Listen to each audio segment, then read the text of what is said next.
Assalamualaikum warahmatullahi wabarakatuh. Perkenalkan, nama saya Della Martina Andriani, nomor induk mahasiswa 20110411157 dari Prodi Manajemen Fakultas Ekonomi dan Bisnis Universitas Muhammadiyah Jember.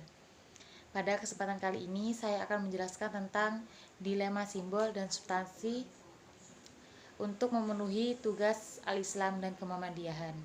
Sebagai dosen pengampu yaitu Bapak Idris Mahmudi. Dilema simbol dan substansi.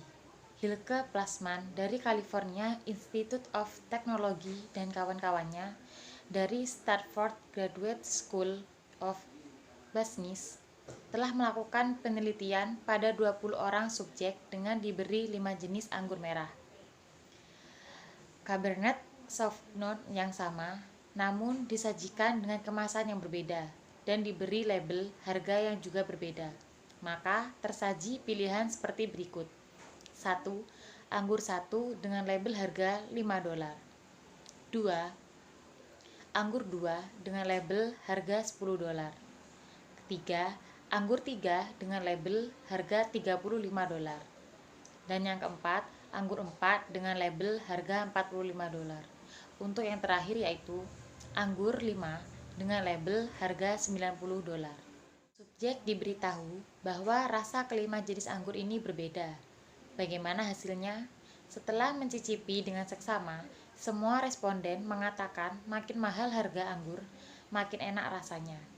Subjek lebih menyukai anggur yang harganya mahal karena menganggap bahwa anggur yang mahal akan lebih enak rasanya. Para peneliti merekam aktivitas otak para subjek. Area otak korteks prefrontalis atau CPF yang paling bertanggung jawab terhadap rasa.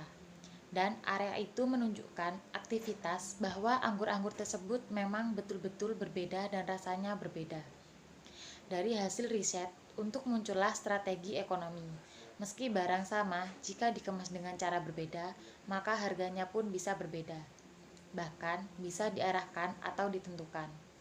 Maka kebangkitan ekonomi umat Islam Indonesia pasca aksi 212 dengan gagasan koperasi syariah misalnya harus difahamkan tentang dilema simbol dan substansi ini. Bukan saja pada budaya atau tradisi. Dalam agama pun simbol itu ada. Substansi juga ada. Simbolnya menyembelih sapi atau kambing sebagai korban di saat Idul Adha.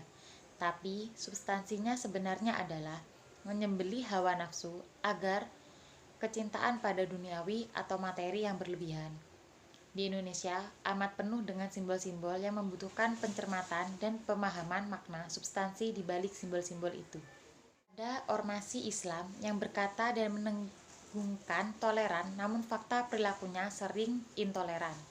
Bahkan tidak sedikit antara penganut simbol justru konflik dengan penganut paham substansi dan hilangnya 7 kata dalam Piagam Jakarta yang menyejarah itu juga tak luput dari perdebatan simbol dengan substansi. Bagaimana jika memang simbolnya tidak sama dengan substansinya? Inginnya simbol sesuai dengan substansi dan bisa muncul bersamaan. Tapi, jika faktanya kesulitan, maka kaidah tersebut menganjurkan jangan ditinggal semua, tapi pilih salah satu. Sejatinya, saat di Arab, di mana Islam itu lahir, Islam yang terartikulasi lewat turunnya wahyu, berdialektika, dan merespon budaya. Karena itulah pemahaman asbabun nuzul dalam metode penafsiran Quran mutlak dipahami sebagai pencermatan sosio-historis, geografis, maupun antropologis di mana ayat itu pertama kali turun.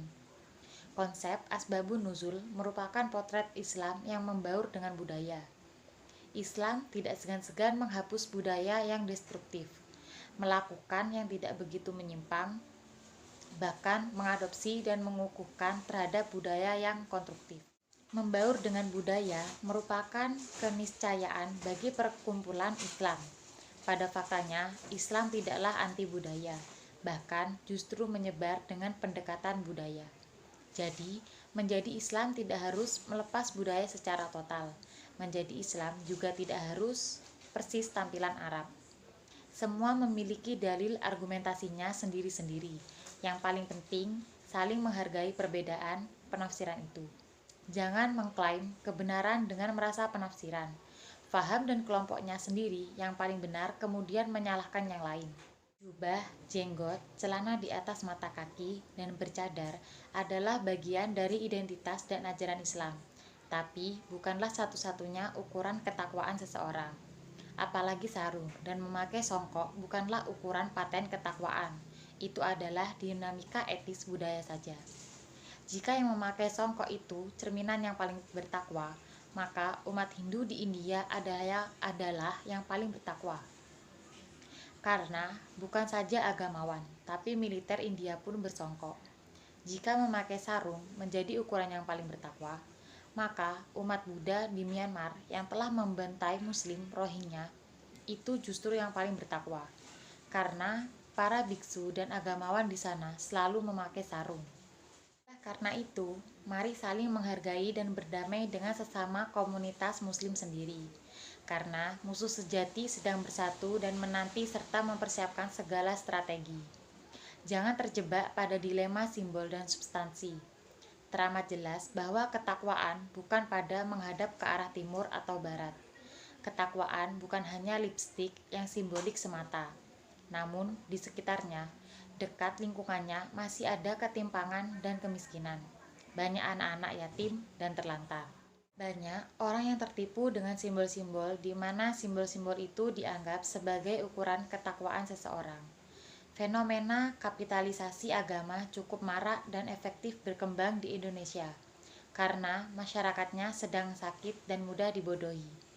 Maka harus ada gerakan pencerdasan dan pencerahan atau gerakan tanwir dalam istilah etimologis Arabnya, dan semoga tidak terjadi lagi bentuk-bentuk kemunafikan sosial di negeri pertiwi. Sekian, hanya ini yang dapat saya sampaikan. Jika ada salah kata, mohon dimaafkan. Wassalamualaikum warahmatullahi wabarakatuh.